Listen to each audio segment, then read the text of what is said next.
ఇప్పుడు దీనికోసం ముందు సిట్ వేశారు. సిట్ వేసిన తర్వాత ఆ సిట్ ఫైండింగ్స్తో కొన్ని డిస్టరీలు వాటన్నిటి మీద రైడ్స్ జరిగినాయి, కొన్ని దొరికినాయి ఫైన్స్ అన్నారు, ఏదో సంథింగ్. తర్వాత సిఐడికి ఇచ్చారు. సిఐడి దర్యాప్తు చేస్తోంది.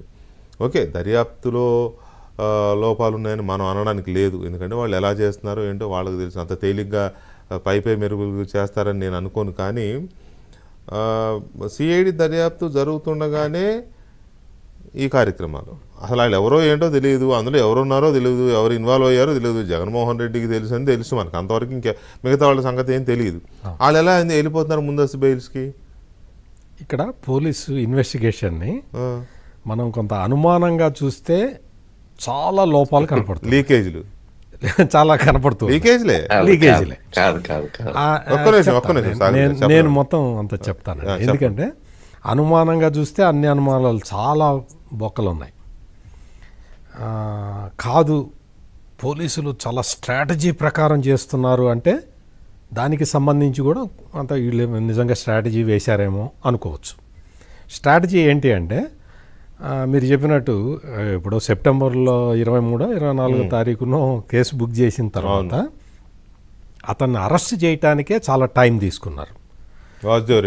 వాసుదేవరెడ్డిని అరెస్ట్ చేయడానికే చాలా టైం తీసుకున్నారు. 30 తిప్పలు పెట్టి 3 చెరువుల నీళ్లు తాగిచ్చాడు, దొరకలా, ఆ విదేశాలకి పారిపోయాడు అన్నాడు, ఆ రకరకాల ఇవి వచ్చినాయి. ఆ తర్వాత పట్టుబట్టిన తర్వాత అతన్ని అరెస్ట్ చూపించడానికి చాలా రోజులు చేశారు. అతని దగ్గర డాక్యుమెంట్లు దొరికినాయి అన్నారు, పెన్ డ్రైవ్ దొరికింది అన్నారు, రకరకాలు దొరికినాయి అన్నారు. ఆ తర్వాత మళ్ళీ ఏమీ లేదు, అసలు కేసులో చలనం లేదు, అతను ఎక్కడికి పోయాడో తెలియదు. ఆ తర్వాత అతని మాతృ అదే చెప్తున్నా పంపించేశారు. ఇప్పుడు అదే చెప్తున్నా. ఇప్పుడు అతను వాసుదేవరెడ్డి రైల్వే ట్రాఫిక్ సంబంధించి అతను రైల్వే ర్యాకులు అవి కేటాయించే దగ్గరే జగన్మోహన్ రెడ్డితో బాగా అనుబంధం ఏర్పడింది. ఆ గుంతకల్లో పనిచేసేటప్పుడు ఆ రైల్వే ర్యాక్స్ ఇచ్చే ఆఫీసర్ అన్నమాట. ఇప్పుడు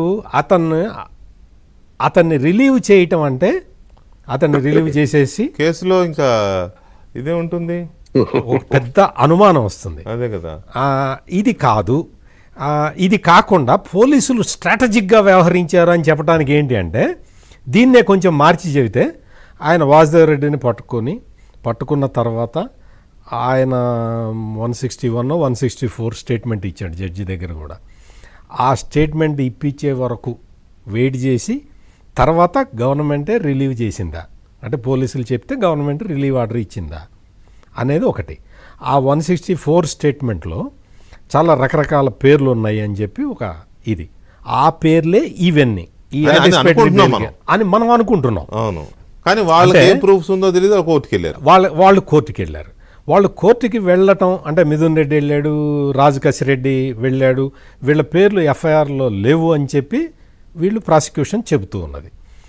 పేర్లు ఎఫ్ఐఆర్లో లేవు అనేది మనం చూస్తే ఇదేంటి ఎఫ్ఐఆర్లో పేరు పెట్టరా, ఇదేమి ఇన్వెస్టిగేషన్ అయ్యా అని మనం అడగచ్చు.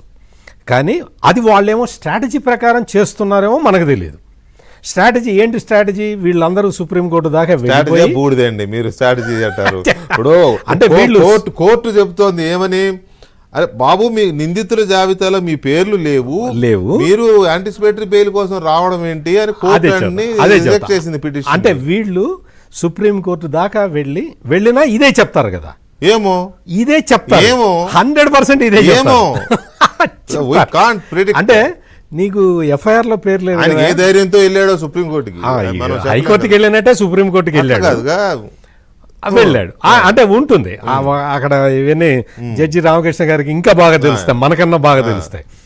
అక్కడికి వెళ్ళిన తర్వాత మొత్తం అంటే ఈ జ్యుడిషియల్ ప్రాసెస్ అంతా ఎగ్జాస్ట్ అయిపోయిన తర్వాత ఎఫ్ఐఆర్లో వీళ్ళ పేర్లు పెడదామని అనుకున్నారా? అదేమన్నా స్ట్రాటజీనా? అంటే పోలీసులు కూడా స్ట్రాటజీ ప్రకారం పనిచేస్తున్నారా అనేది ఒక డౌట్. అంటే వాళ్ళు స్ట్రాటజీ ప్రకారం చేస్తున్నారా, చట్ట ప్రకారం చేస్తున్నారా అనేది ఇక్కడ దాదాపుగా ఇందాక మీరు కూడా చెప్పారు, ఈ చాలా మంది దగ్గర 161 నోటీసులు 161 ఇవి తీసుకున్నారు. 41 ఇచ్చిన తర్వాత 161 స్టేట్మెంట్లు తీసుకున్నారు. ఆ స్టేట్మెంట్లలో కూడా వీళ్ళ పేర్లు ఉన్నాయి. ఎవరైతే రాజ్ కసిరెడ్డి పేరు ఉన్నది, ఆ మిథున్ రెడ్డి పేరు కూడా ఉన్నది. రాజకాశి రెడ్డిదే ఉంది, మిథున్ రెడ్డి పేరు కూడా ఉన్నది. మరి కోర్టు చెప్తుంది లేదని. అంటే ఇందులో ఎఫ్ఐఆర్లో లేదు.